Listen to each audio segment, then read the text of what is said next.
What's up, everybody? I'm Tom from GreenWell Plastics, coming to you today from the sample deck. Today we're going to talk about installation tips and tricks for our product. First thing you got to remember with plastic lumber is it expands and contracts with heat a bit. The best way to secure our decks is with top-down screws. This helps control the expansion and contraction and the effects of it. I like to use this tool here. This is the Amana countersink. The thing I love best about it is it's got a depth stop and it stops you from going too deep. It also looks good with top-down screws if you just line them up a bit. Oops.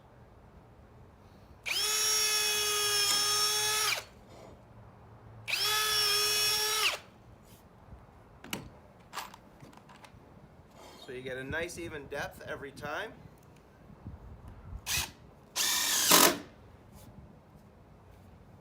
And a nice flush screw every time. This is a great, it's expensive, but this is a great countersink. It's got carbide blades in here, so it'll last forever. You can replace this drill bit occasionally. One important thing you gotta know and remember is to allow the cutting swarf in the drill to clear out.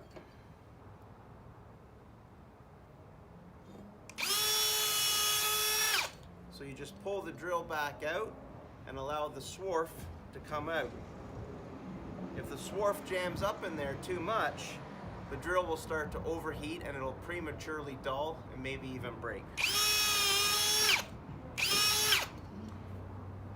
I've been using this particular countersink for over a year full time.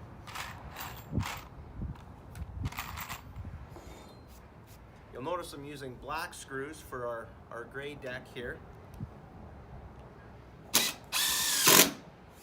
I think it's a sharp look. I'm sure you can find gray deck screws as well. If you use our taupe board products, you use a simple brown deck screw. That'll be good. Another thing I like to do is I like to get the board straight. I'll start on one end over here with a single hole and I pop a screw in there. I space it from the previous board with just a 1/4 inch piece of wood. 3/16 or 1/4 inch is a good spacer for a deck. Put one screw down at that end, one screw on the far end, again with the spacer, and then somewhere in the middle right here, another 1/4 inch spacer, and I have screws in all three of those. And then you can sort of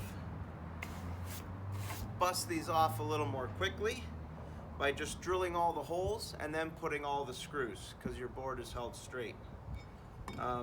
It's easy, by the way, to move the board into position.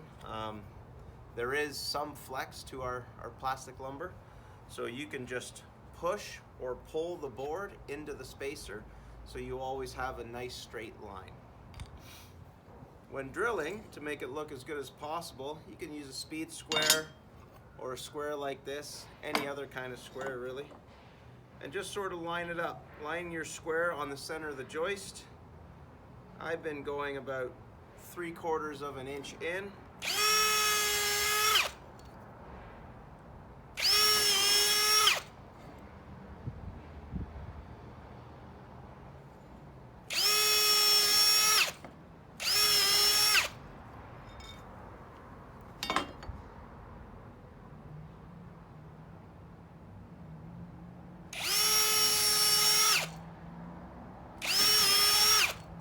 If there's already screw in this joist, I just line the square up with that screw.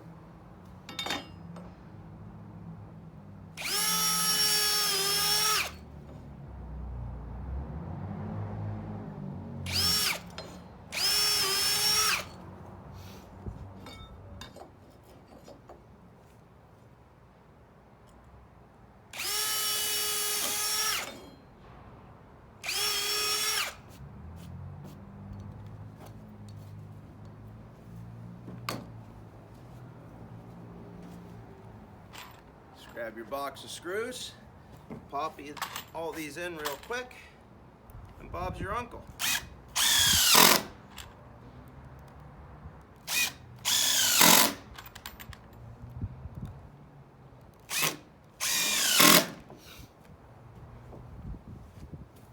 A little bit of downward pressure on top of your gun will keep the bit from slipping out, and will keep the rust-proof coating on the screw intact.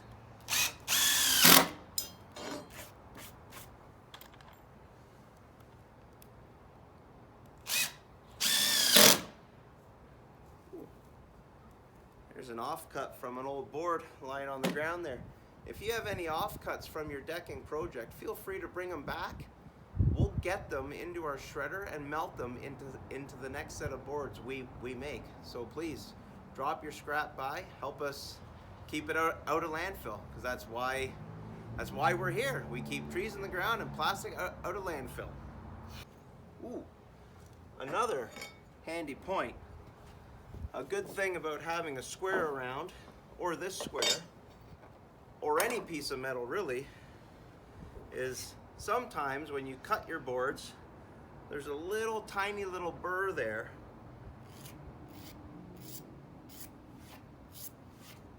Any piece of metal like this, even the square,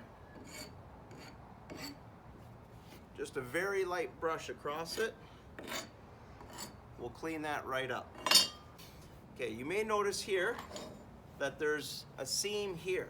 So what our recommended procedure is to do is to put a full 12-foot board and then put a 12-foot board here and a 12-foot board here. We only have a 12-foot test deck, so these are shorter.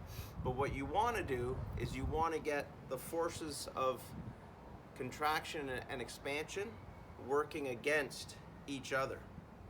So if these two boards here shrink a bit that way, you'll have this board here and this board here pulling it back in this way. If you do it in this manner, these gaps will remain surprisingly small and consistent. Our boards can shrink up to a ½ inch, but on all the decks I've seen that are properly installed, I've never seen this gap move more than a ¼ inch. ¼ inch is extreme. So I've set these ones up here. The next gap is going to be here. But I'm going to do this strip on time lapse because I don't want to bore you to death. A couple other things to talk about before I do that. You want to install our boards at the same temperature. And preferably not at 50 degrees.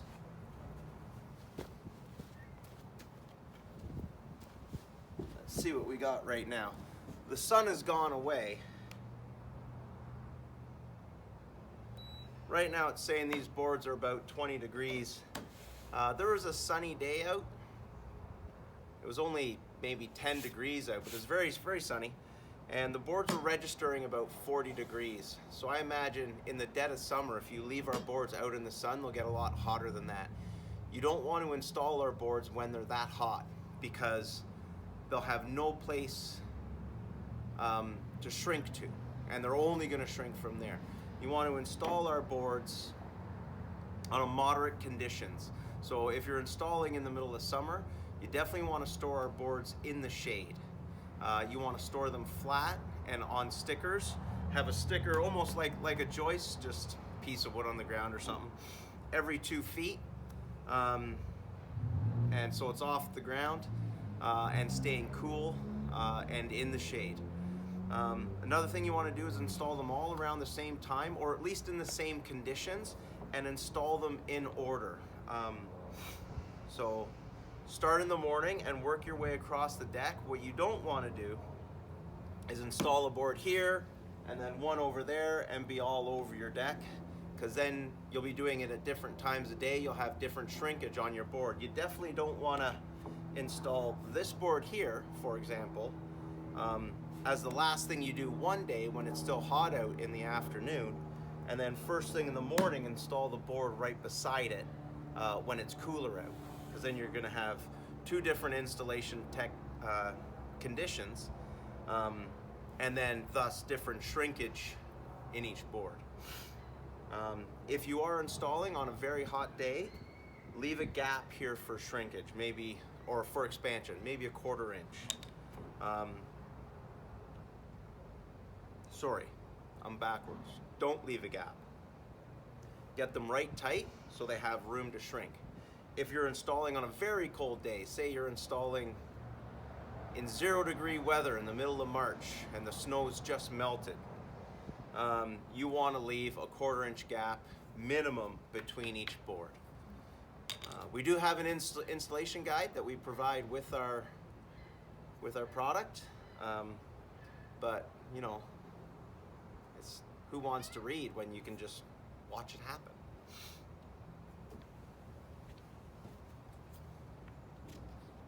Speaking of which, let's watch it happen.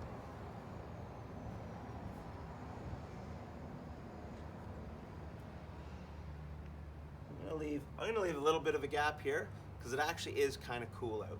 I left a bit of a gap here. I think it's about 5 or 10 degrees right now.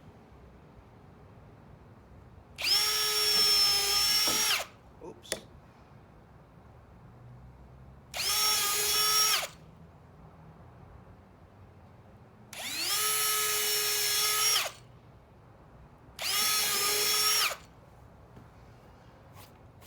This is another situation where you want to be careful with your install.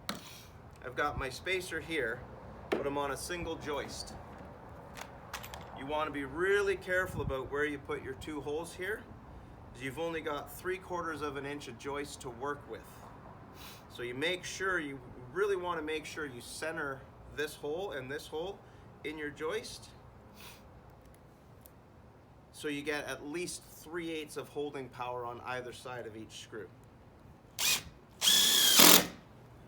If you're installing on an older deck and say the joists are 10 years old and starting to get a bit soft, it's a really good idea to add a sister joist here. So you take another piece of wood, screw it to here, and then each butt end of each board gets its own joist. You get a much stronger grip. The worry is, we haven't seen this much yet, if you've got an old joist here and it shrinks this way, you're going to rip your screw right through the old punky wood. This is our decking installation guide. As you can see, it's pretty short, especially compared to some other products out there. I think I got it all.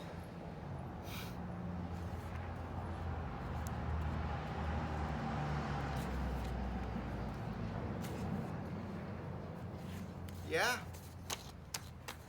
we are looking good. So come on in, help us keep trees in the ground and plastic out of landfill, and get your forever deck. Never stain again. Our product is pure plastic. There's no wood filler, no wood chips in there. It'll never delaminate or swell or anything like that. Our product will always look like this and will last a lot longer than any of the other boards you might find at Home Depot. We make the boards right here in Barrie. So drop by, we're open to the public. Thanks.